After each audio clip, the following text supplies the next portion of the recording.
Welcome back to Close Up. So much of the public discourse this last week hinged on the Politico report of a leaked draft opinion from the U.S. Supreme Court that essentially indicated the court was ready to overturn Roe v. Wade. While the authenticity of the draft was confirmed, it may not be the final opinion. We might see something slightly different or very different in the weeks ahead.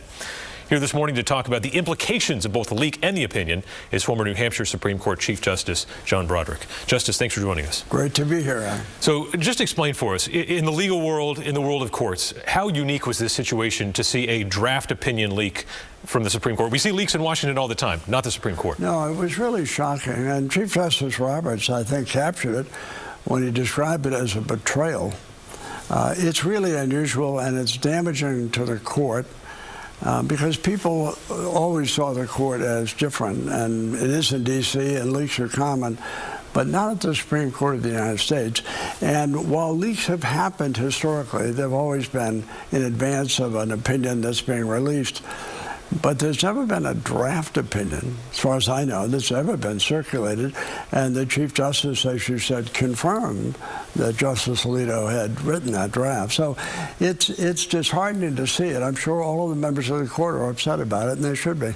So can you take us behind the curtain a little bit, how courts work? When these draft opinions are circulated, it's not the final opinion. So where would we be in this process, and what can we glean from what's written?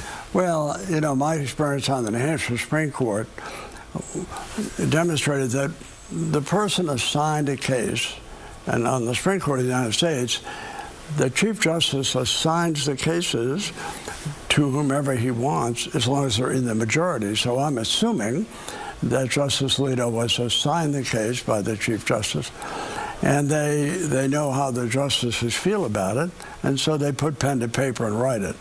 And we did that too. And then you circulate it to the various chambers. And they, at the Supreme Court, often get back and forth to one another by memo. We did that some, but mostly we did it in conference. They have conferences too. So the question is the opinion that's out there the opinion of a majority? Presumably it was drafted by someone who was writing for a majority, but all those judges who were signing on maybe didn't sign on to that. So it's pretty clear to me that abortion rights in the United States are not going to be what they were, but whether they're going to be sweepingly rejected, as Justice Alito's opinion suggests, or maybe his opinion will be a concurrence.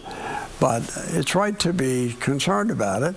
If you're looking at the abortion rights of women in America, it is concerning. What troubles me most about it, Adam, is the right that he swept overboard. Again, that may not be the decision of the court, but assuming for a moment that it is, certainly his opinion, we had a constitutional right recognized for 49 years by the United States Supreme Court, and people relied on it. And then to have Justice Alito say, after 49 years, that was really badly decided, it was weakly decided, I don't find a right to privacy, and that's gone. Can you imagine in this country if in 2004, the Supreme Court of the United States said, you know, Brown versus Board of Education, 1954, we decided separate but equal was unconstitutional? We've decided to change that. There would have been a civil war in this country. And the abortion ruling has been affirmed in the Casey case in 1992. It's precedent on precedent. And to have it thrown overboard, if that's what happens, is really shocking to me. Yeah, and you know, in Civics 101, it's one of the questions that always stumps me, at least, stare decisis, this idea that the court stands on precedent. Sometimes it does reverse itself, though. So how unique is this, if it comes to pass, that the court does reverse a prior decision that's been in effect for years? Usually what you'll see, it's very unusual, but precedent can be overturned. I'm not saying that's impossible, but normally it's done in a more graduated basis. They chew around the edges, they modify it over time, but to throw it overboard all in one fell swoop, when millions of Americans, particularly millions of American women, are relying on it. What is particularly troubling to me is his reasoning, if it applies, if it becomes the opinion of the court.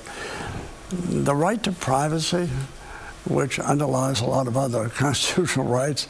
It underscores gay marriage in this country. It underscores contraception in this country, in the Griswold case. It's where that road will take you is alarming. And I'm concerned about the standing of the court.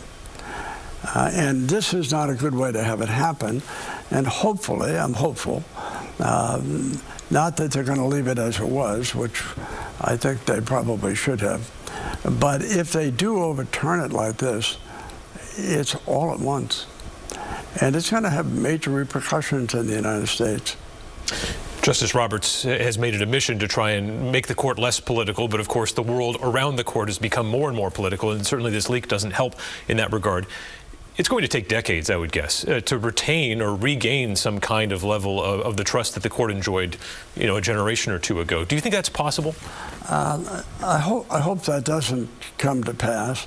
But what's happened, Adam, in the last several years, last couple of decades, the nomination of the Supreme Court is the most political nomination in the United States, and the people who run that gauntlet are really damaged in the process. And the court is seen as a political plum by those in the United States Senate. And so a lot of blame belongs there. A lot of these judges, you may agree or disagree, but they're not evil people. They're usually very reputable, honorable people. It's fine to disagree with them, and in the case of this draft opinion, were that the opinion of the Supreme Court, I would disagree with it. I think it's wrongly decided, and it violates expectations and precedent in this country.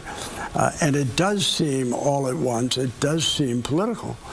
Now, I'm not sure Justice Alito would share that view, but I think the perception will be that it was political, and that's damaging to any court in the United States.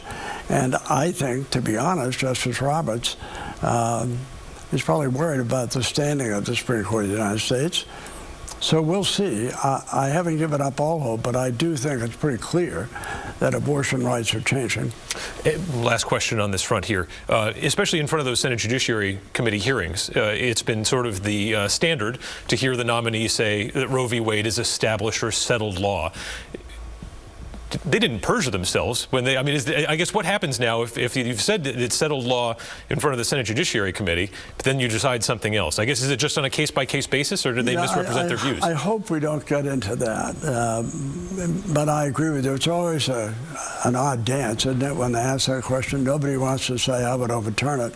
So they say it's settled law, it's precedent. I think Senator Collins said the other day in her meeting with one of the nominees that he said it was precedent on precedent, Roe versus Wade, Casey, which makes it doubly airtight. So to have it go away like this, if that's what happens, I think a lot of people in the Senate are going to feel like they weren't told the truth. I think a lot of the American people are going to wonder why this is happening and why it's happening now. And when you think about it, to all those justices who sat over those 50 years and reviewed this case, many of them Republican appointees, it's kind of insulting to them that they didn't really understand what the Constitution meant. I think they did. All right, retired New Hampshire Supreme Court Chief Justice John Broderick, we appreciate your time and insight as always. Thank you. Great to be with you. Thanks, Adam.